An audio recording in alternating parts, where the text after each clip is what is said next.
That this talent that she has been given is not easy, it's not common. Such, inspired moment, like this man's wife, this man's daughter, like that. Hey, these are the roles I have to play today, and these are the times, time chunks available to me. How can I fit it in? This is a very historic moment for me because I was recently asked to launch a book for an author. Nothing surprising about that, right? Except that the author this time was a 16-year-old who had already done 3 books in this short lifetime. So I asked her mother, my friend Jayashri, how old was Ananya when she wrote her first book? And she said 9. And how old was she when she wrote her first story? 7. I thought I have to bring the wisdom of these two mother-daughter duo to our channel here in ChampionWoman. Thank you very much for being here with us today. Jayashri, the director of PayPal, and Ananya, the young author who's going to be our own India's answer to J.K. Rowling. Thank you so much, Ms. Ranjini. This is the 3 books which really blew me away. This one, The 9 Chocolatey Bites, was fantastic because it had little short stories that you wrote so cleverly, Ananya. Thank you. I like the one where you irreverently say that the Mushak ate too many modaks and threw up on his father Shiva's tiger skin carpet. That was just hilarious. Imagine a young mind that had all of this imagination at the age of 9. So we're going to ask Jayashri the first question today.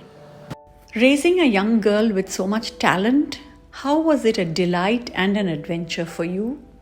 Oh, absolutely. It's been a wonderful joy.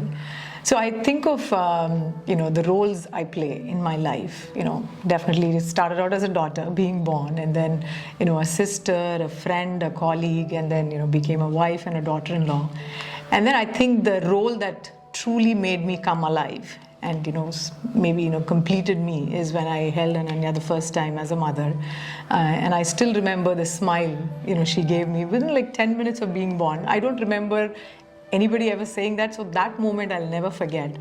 And I think that moment I decided, like, maybe this role as a mother is what I'll really, really strive to, be my best at. And so for me, when I discovered, when we discovered that as a 5-year-old she could read chapter books, or as a 7-year-old when she wrote her first story, it felt like this, huge responsibility that, God has given, saying, hey, you have a child who's gifted. Now, what are you going to do about it, as parents? So it became, how do we create that environment for her where, her talent can thrive, her creativity can flow. And every time, she would run, once she's written something, with so much of joy to show it to us, waiting for our reaction, to see if, we are moved enough by what she has, written, or if we feel proud enough. So we quickly realized, a positive encouragement for her, continuously, worked a lot to keep her, going. And, it became, how do we ensure she understands that this talent that she has been given is not easy, it's not common, and that she takes care of it. She truly feels comfortable enough to, share that gift with the world, to inspire, to create an impact. The last thing that I probably, should really mention is, as a mother, for me, the glimpses I get into her heart and mind, through her writing, that's been the most, joyous adventure, I would say. What inspired the first set of words you wrote? Can you tell us?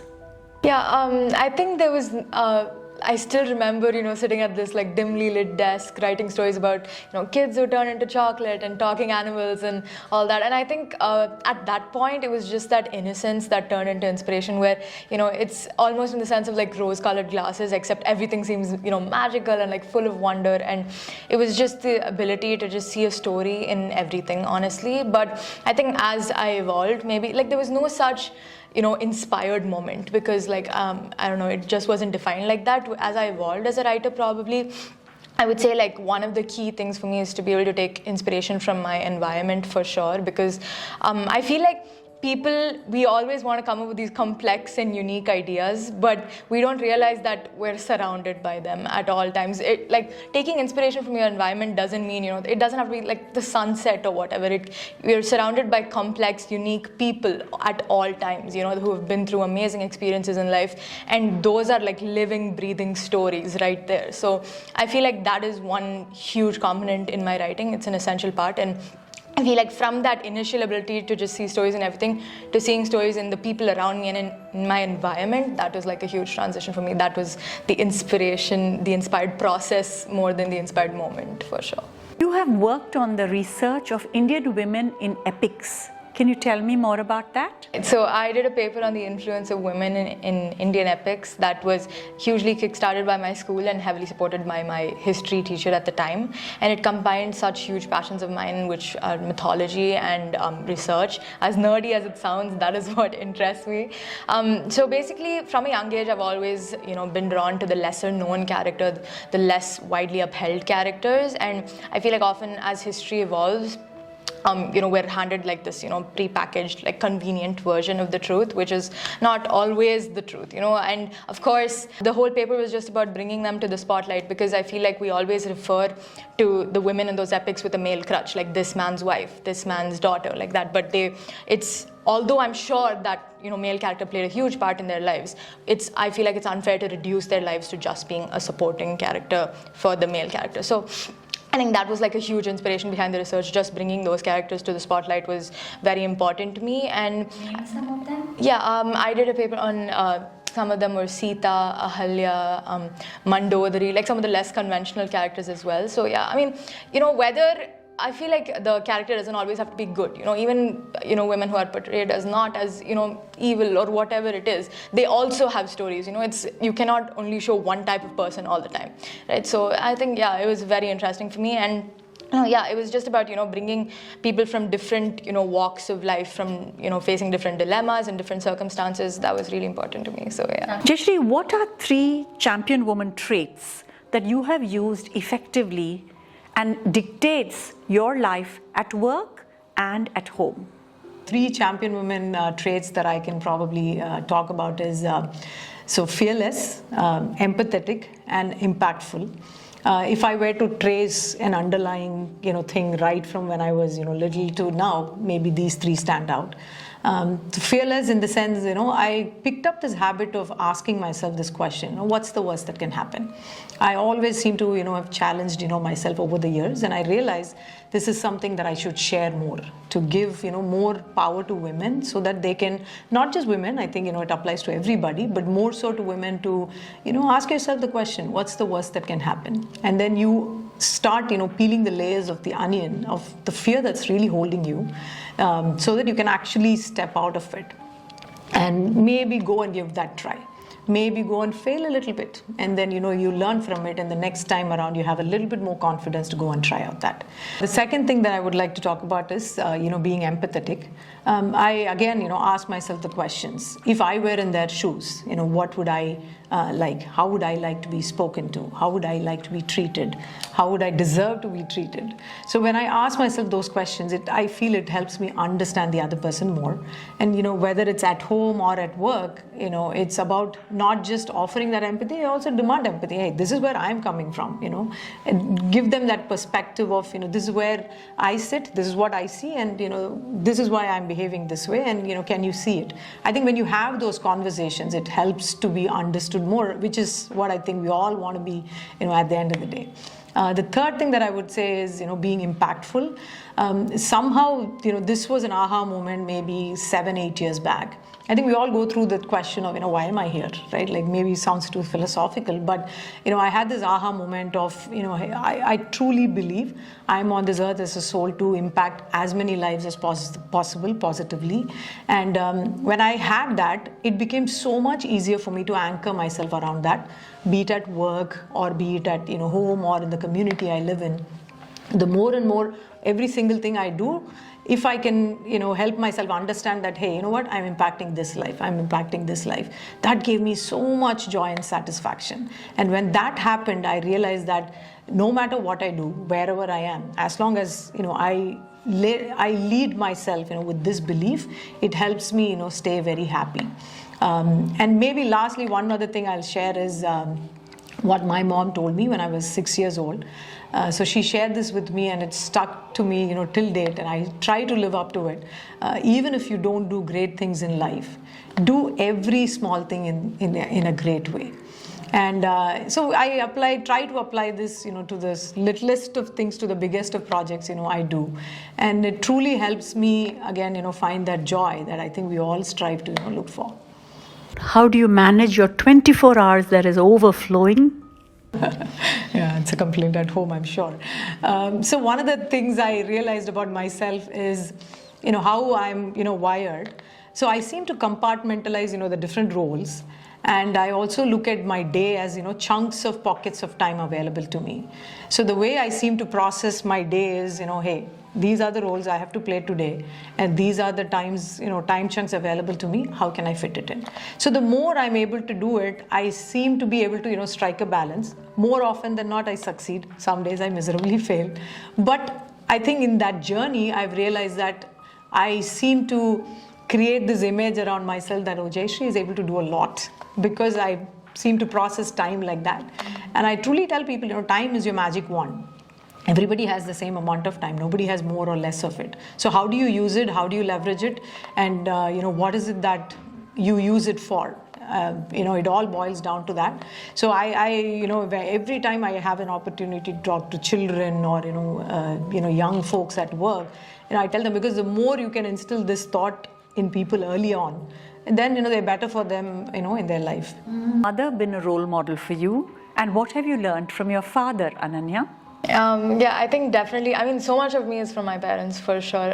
From my mom, I get my sense of empathy generally. I think that plays a huge role in my ability to tell stories, because you have to understand how other people, even your characters, are feeling. And from my dad, I just get this absolute love of knowledge. It just put together the empathy and the love of knowledge just combine and create me, which is a passionate, curious person who always wants to know more, and sees the world with a lot of empathy, trying to imagine myself in other person's shoes. So yeah, I think it's an amazing combination of qualities to have. So that's great. And you? She teaches me a lot every day, and when I look at her, when I read her stories and her writing, she's such a perceptive person, looking at the people around her, the environment around her, and she's quite humble and grounded. She keeps telling me, Amma, don't tell people that I've written books. Don't tell people I've written books. But I keep telling her, it's a gift. You have to, you have an opportunity to impact and inspire people. But having said that, she's very, very clear on, good versus bad. She has that strong sense in her, which is clearly, the role modeling that she's seen in people around her in terms of the values, people carry. And that's, again, very, very nice to see. And my mom tells me another thing. So 3 things you can never teach people: poetry, generosity, and a voice of music. And she's gifted with, all 3. And I really hope, she continues to, inspire and impact people. You are a musician yourself. Can you sing a couple of lines for us? Sure. வெண்ணிலவே வெண்ணிலவே விண்ணை தாண்டி வருவாயா, விளையாட ஜோடி தேவை, இந்த பூலோகத்தில் யாரும் பார்க்கும் முன்னே உன்னை அதிகாலை அனுப்பி வைப்போம். Wow. All women try to be Superwoman at some point. How have you overcome that? Yeah, I think it boils down to prioritization. As much as we all prioritize projects, I think we need to prioritize again the roles and the time that we have. And sometimes we have to do what Amitabh Bachchan tells Sridevi in English, right? Besharam, befikar, bindas. Make those decisions on what you will spend time on, what you will not spend time on. I think we have to do that very unapologetically, without any guilt or shame. and say, you know what, this is what I am choosing to spend my time on. I want to, further my career. I'm going to build these skills. I need this time. Ask your partner to help out on things at home. You want to spend, take a break to spend time with your children. Do that. Don't feel guilty. Don't feel bad that, somebody else is going to go ahead. Everybody, I think, catches up in the end. I think that's all that truly matters. So people, we need to just be very unapologetic about our own decisions and be very clear, have that clarity in your head, and what is it that I want to do with my time, what is it that I want to do with my career and my life and my different roles, and then make those choices. So the combination is empathy and outspokenness. Yes, be fearless. Fearless. Yes. If your partner were on the show, if your dad was on the show, how would he describe your mom? Can you tell me? I think definitely outgoing would be one of the main things, outgoing, outspoken. So yeah, I think, passionate for sure, passionate, energetic. She brings the energy to the room. So my dad keeps the mood light always. He's like, he's very funny, awesome. And my mom brings the energy to the room, so it's an awesome combination to have, just to have some fun. So. How would you tell peers your age? How can they balance having fun as well as doing something that they're really good at doing? I think everybody wants to do great things, and honestly, when you set out to do great things, I feel like nobody ever gets it done because life has a way of just not going to plan. And I'm 16 and saying this, so I don't know how it's going to get when I get older, but everybody wants their kids to do great things, and I think the greatest thing that you can do for your kids is just let them be a kid. That's how I started writing. I was just being a kid, I just wrote about whatever I saw, many, many, many bad stories that no one will ever see. And, just allowing myself those moments of imperfection, whether I saw them or not. And I think that's how I grow, and that's how, anybody grows, you just let yourself have those moments of imperfection, and I can confidently say that I cannot read any of my books today without, cringing the whole way through, but maybe that's how I'll get to a point in like 10 or 20 years where I'm like, okay, I've had an impact on somebody somewhere out there, and that's where it goes. So I feel like, don't isolate yourself or try to be serious in the name of trying to do great things. If having fun is a great thing for you, do it. Maybe going down, maybe when you go down to play, you'll see something that you want to fix or something that inspires you, or a lot of the times you won't, which is totally okay because we're all just figuring out where we want to be in life eventually and what kind of person we want to be. So if that means having some fun along the way, do it. What license have you given away to ensure the talented Ananya? So actually, thinking about it, like I said, she's a very grounded child with her own sense of very clear, right versus wrong. So I think she's earned that trust with us that, we don't really need to restrain her or, give her extra license to do things. But maybe, one thing we've realized is, given, the creative talent that she had, there was a point in time where we were like, oh, you know what, let's come up with a plan to write a book. Oh, why don't you write one page every day? Or, we would brainstorm book ideas and then we'll say, try and write about this. So when we were trying to, do that forced concoction, it sort of, curtailed her creativity. So we basically, gave her the license, you write if you feel like writing. If you don't feel like writing, it's okay. When you feel like writing, if you feel like writing, write. The more we gave her that type of license, we found that, she was, on days, there would be days and weeks where she would not attempt to write, but then we would notice that she's up at midnight trying to, pour out thoughts into, poems or stories. And maybe the license she gets away with is she probably watches a little bit of extra OTT in the name of writing on her laptop. That's probably the license she gets away with. What question would you like to ask your mother that you have not yet asked? If you could tell your younger self one thing, what would it be? Okay, so one thing that I'm not super great at, that I wish was different, was I'm not a big book reader. Having a daughter, an author for a daughter, that's probably not the greatest of things to say. But if I were to meet my younger self, I'd say, Jayashri, please read book, play less, but read more books. That's probably what I'll tell her. So is that the secret for your being slim? Do you play a lot? I play a lot. I've always been a very sporty, athletic person, and so yes, I'm very active. My success mantra is my humility, as well as knowing that I'm super special. My success mantra is just embracing the unpredictability. It's just been such a fantastic conversation. Ananya and Jayashree, thank you for being here with us and giving so much of your wisdom to our audience. Thank you so much for having us. It's been fantastic. Champion Woman, please subscribe to our YouTube channel if you enjoyed this. We'll be bringing many such people to come and meet you in person, virtually, very soon. See you again.